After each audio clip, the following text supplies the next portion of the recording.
తెలంగాణలో మరో బహిరంగ సభకు ప్లాన్ చేస్తోంది బీఆర్ఎస్. కేసీఆర్ ఈ సభకు హాజరు కానున్నారు. తెలంగాణ పార్లమెంట్ ఎన్నికల్లో గెలిపే లక్ష్యంగా అన్ని పార్టీలు ప్రచారాన్ని దూసుకుపోతున్నాయి. కాంగ్రెస్ మేనిఫెస్టోను కూడా విడుదల చేస్తూ తెలంగాణ నుంచి ఎన్నికల ప్రచార శంఖారావాన్ని పూరించింది.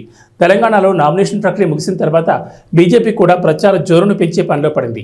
ప్రధాని మోడీతో పెద్ద ఎత్తున బహిరంగ సభలు, రోడ్ షోలు నిర్వహించనుంది. ఇందుకు కేంద్ర మంత్రులు, వివిధ రాష్ట్రాల మంత్రులు హాజరయ్యేలా ఈసారి గట్టిగానే ప్లాన్ చేసింది. లోకల్ పార్టీగా ఆవిర్భవించిన బీఆర్ఎస్ ఇప్పటికే కరీంనగర్, చేవెళ్ల వేదికగా భారీ బహిరంగ సభలు నిర్వహించింది. ఈ నెల 16న మరో భారీ బహిరంగ సభకు ప్లాన్ చేసింది. అసెంబ్లీ ఎన్నికల్లో అధికారం కోల్పోయిన బీఆర్ఎస్ పార్లమెంట్ ఎన్నికల్లో గెలిపే లక్ష్యంగా దూసుకుపోతోంది. ఈసారి రెండంకెల స్థానాల్లో విజయం సాధించి అధికార పక్షానికి షాక్ ఇవ్వాలని ప్రయత్నాలు చేస్తోంది. మరో నెల రోజుల్లో ఎన్నికల పోలింగ్ తేదీ దగ్గర పడుతుండటంతో పార్టీలన్నీ ప్రచారంలో మరింత స్పీడ్ పెంచాయి.